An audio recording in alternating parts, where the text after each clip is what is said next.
రాజకీయాల్లో ప్రస్తుతం ఉపయోగిస్తున్న భాష తీరుపై మాజీ ముఖ్యమంత్రి నల్లారి కిరణ్ కుమార్ రెడ్డి తీవ్ర ఆందోళన వ్యక్తం చేశారు. తిరుపతి జిల్లా చిన్నగొట్టిగల్లులో నూతన ప్రభుత్వ జూనియర్ కళాశాల ప్రవణ ప్రారంభోత్సవంలో ఆయన పాల్గొన్నారు.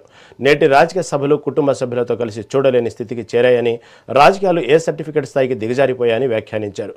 సోషల్ మీడియా ప్రభావంతో అసభ్య పదజాలం పెరిగిపోయిందన్నారు. వ్యక్తిగత దూషణలకు తావు లేకుండా కేవలం ప్రజా సమస్యలు, ప్రభుత్వ విధానాలపైనే చర్చ జరగాలని ఆయన సూచించారు. ఏ ప్రొఫెషన్ లో కూడా ఒక డాక్టర్ ఎప్పుడు తిట్టడు. ఆయన తప్పు చేసినా కూడా సమర్థిస్తాడు. ఒక అడ్వకేట్ ఎప్పుడు తిట్టడు. తప్పు చేసినా కూడా సమర్థిస్తాడు. ఏ ప్రొఫెషన్ లో కూడా అదే ప్రొఫెషన్ లో ఉండే వాళ్ళని ఎవరు కించపరిచే విధంగా మాట్లాడు. ఇది ప్రజలకు సంబంధించింది కాబట్టి పాలసీస్ పైన మీరు డిబేట్ చేయాలి తప్ప వ్యక్తిగతంగా ఇష్టం వచ్చినట్టు భాష అసలు టీవీ చూస్తే ఆఫ్ చేసేయాలనిపిస్తుంది. కుటుంబంలో చూసే పరిస్థితి లేదు. ఏ సర్టిఫికెట్ ఏది స్పీచెస్ ఏ సర్టిఫికెట్ అయిపోయినాయి.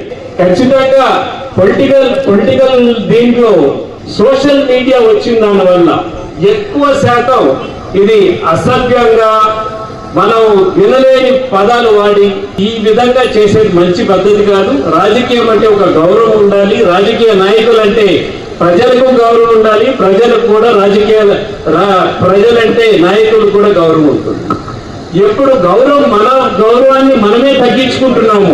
అపోజిషన్ ఆయనైనా రాజకీయ నాయకుడే, రూలింగ్ గవర్నమెంట్ అయినా రాజకీయ నాయకుడే. ఎప్పుడు రాజకీయ నాయకులు ఒకరి గౌరవాన్ని ఒకరు తగ్గించుకుంటున్నారు. మన అందరం గుర్తుపెట్టుకోండి.